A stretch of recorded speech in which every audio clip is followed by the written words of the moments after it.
ہمارے علماء کرام ہمیں بتاتے ہیں کہ جب رب العزت سے دعا کرنی ہو تو اسے یہ کہنا چاہیے کہ یا اللہ اگر کوئی چیز میرے حق میں بہتر ہے تو یہ مجھے عطا کر دے۔ یہ بات میں کیوں کوٹ کر رہا ہوں یہاں پہ؟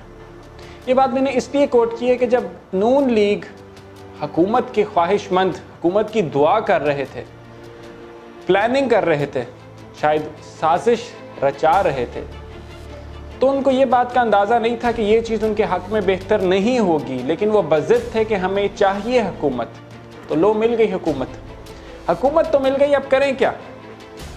یہ تو پوری سیاست کا جنازہ نکلنے کا مومنٹ بن سکتا ہے ان کے لیے۔ یہ اتنا برا حال ہے اس ٹائم نون لیگ کے لیے۔ سب سے بڑی ڈیبیٹ جو چل رہی ہے اس ٹائم یہاں پہ پیٹرول پرائسز کی ہے۔ اب پیٹرول پرائسز صرف یہ مت سمجھے گا کہ صرف آپ کا پیٹرول مہنگا ہو جانا ہے، نہیں، پیٹرول سے ریلیٹڈ ہر چیز ہوتی ہے، ٹریولنگ کاسٹ ہوتی ہے، ٹرانسپورٹیشن ہوتی ہے، 100 اور اس کے اندر فیکٹرز ہوتے ہیں۔ تو اگر پیٹرول مہنگا ہوتا ہے تو اس کا مطلب ہے آپ کی ہر چیز مہنگی ہوگی، تو آپ کا انفلیشن کا جو ریٹ ہے وہ بڑھے گا تو عوام کا گلا گھٹا جائے گا اور عوام پھر بولے گی۔ عمران خان کا جب دور حکومت چل رہا تھا تو یہ ہر کوئی کلیم کرتا تھا، آگے بڑھ چڑھ کے بولتا تھا کہ انہوں نے جو سبسڈی دی ہے پیٹرول کے اوپر، جو 150 کے اوپر انہوں نے روکا، 160 کی سمری آئی تھی، خان صاحب نے ایک سرپرائز دیا تھا پوری قوم کو اور اس کو 150 کے اوپر روک دیا تھا، تو یہ لوگ بار بار یہ چیز کلیم کر رہے تھے کہ تو ایسا کیوں کر دیا آپ نے، تو بڑا غلط فیصلہ تھا، آپ بڑھانے دیتے پیٹرول کی پرائس کو، آپ سے سخت فیصلے نہیں لیے گئے، آپ کیسے لیڈر ہیں؟ یہ سارا کچھ اپوزیشن جماعتوں نے کہا۔ اب ہوا کیا؟ ان کی اپنی حکومت آ گئی، پیپلز پارٹی تو تھوڑی سائیڈ پہ ہے، JUIF بھی سائیڈ پہ ہے، فرنٹ لائن پہ کون ہے؟ نون لیگ۔ میاں محمد شہباز شریف کا شاید ایک بچپن کا خواب تھا کہ وہ وزیر اعظم پاکستان بنے، وہ بن گئے۔ اب یہی مشکل فیصلہ، وہی مشکل ڈیسیجن ان کے اوپر ہے، اور وہ ان کے فائنانس منسٹرز اور باقی پوری کیبنٹ جو ہے وہ سپیچ لیس ہے، ان کے پاس ان سوالات کے جواب نہیں ہیں کہ وہ کیا کریں۔ اگر تو وہ پیٹرول پرائسز کو بڑھا دیتے ہیں جو کہ مینڈیٹری کنڈیشن ہے، اگر انہیں IMF کا پروگرام کی بحالی چاہیے، اگر انہیں سعودیہ کے فنڈز چاہیے، اگر انہیں UAE سے جو پیکج کی ایکسیپٹنس لینے کے تھے اگر وہ چاہیے، کیونکہ ان سب نے منع کر دیا کہ جب تک IMF کا پروگرام بحال نہیں ہوتا ہم آپ کو سپورٹ نہیں کریں گے، کیونکہ انویسٹمنٹ وہیں آتی ہے جہاں پہ اسٹیبل گورنمنٹ ہوتی ہے۔ تو یہ جب IMF کا پروگرام نہیں بحال ہو رہا تو یہ ظاہر کر رہا ہے کہ انسٹیبلٹی ہے آپ کے ملک کے اندر۔ تو اب یہ لوگ کیا کریں؟ کیا یہ پیٹرول پرائسز کو بڑھائیں؟ یہی تو ہارڈ کور فیصلہ تھا جو کہہ رہے تھے خان صاحب کو لینا چاہیے، تو اب یہ ہارڈ کور فیصلہ انہوں نے سے خود نہیں لیا گیا۔ شہباز شریف ویک ثابت ہوئے ہیں۔ ویک کیوں ثابت ہوئی؟ کیونکہ یہ ڈیسیجن میکنگ ان کی اپنی بنتی تھی۔ He was the one who was sitting as the Prime Minister of Pakistan, not میاں محمد شہباز اور میاں محمد نواز شریف۔ وہ اپنے بڑے بھائی کے پاس مدد لینے، شاید کوئی مشورہ لینے باہر بھاگ گئے۔ جو کیبنٹ میٹنگ یہاں پہ ہونی تھی وہ جا کے لنڈن میں ہوئی۔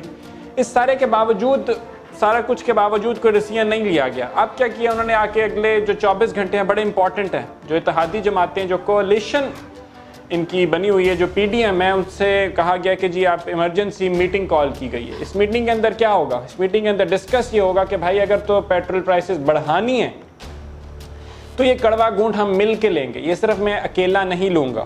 اینڈ when I say میں اکیلا، I mean Mian Muhammad Shahbaz Sharif, I mean Pakistan Muslim League نواز۔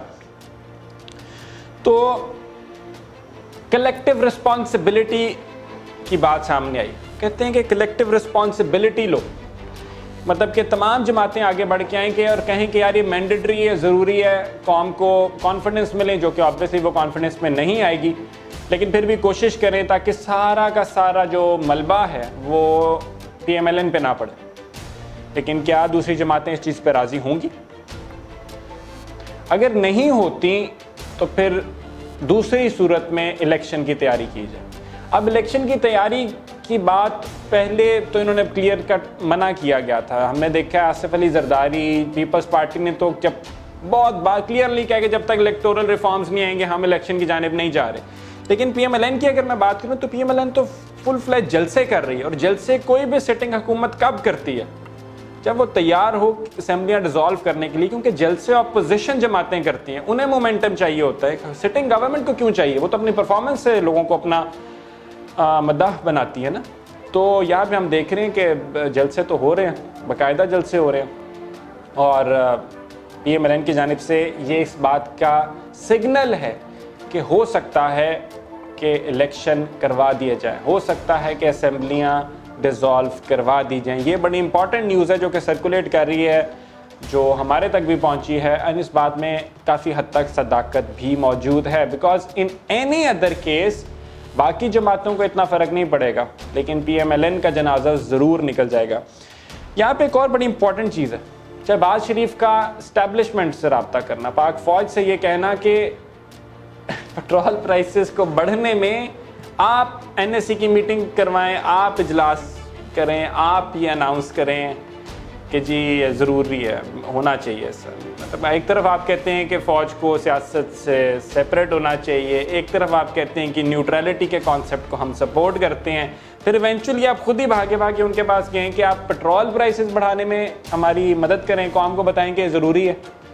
ابھی کوئی انڈیا سے جنگ تو نہیں ہو رہی جو کہ فوج نے اس کا فیصلہ کرنا ہے یا اناؤنس کرنا ہے قوم کو، ایسا تو کچھ بھی نہیں ہے۔ تو ایک پولیٹیکل میٹر ہے، سوللی پولیٹیکل ڈیبیٹ ہے، اس کا آرمی سے کیا تعلق؟ تو آپ کیوں پھر خود ہی گھسیٹتے ہو نا؟ یہی بات ریپیٹڈلی پہلے بھی مینشن کی گئی ہے کہ جب کوئی بھی حادثہ ہو جاتا ہے، کوئی بھی سانحہ ہو جاتا ہے، کوئی بھی آفت آ جاتی ہے، تو آپ اپنے اداروں کو نہیں دیکھتے، آپ اپنے اسٹرکچرل ریفارمز کی طرف امپورٹنس نہیں دیتے انہیں، آپ آرمی کی طرف دیکھتے ہو کہ آئے یار اپنے مجاہد بھیجیں آ کے وہ آ کے ہماری ہیلپ کریں۔ تو یہ سب امپورٹنٹ اپڈیٹس ہیں جو کہ آپ کے ساتھ شیئر کرنی تھی۔ اگلے 24 گھنٹے لائک ہے اسٹیٹڈ ویری امپورٹنٹ، اینڈ اگلے آنے والے کچھ دنوں میں ہمیں بہتر طریقے سے اندازہ ہو جائے گا کہ الیکشنز کب کیسے ہونے جا رہے ہیں۔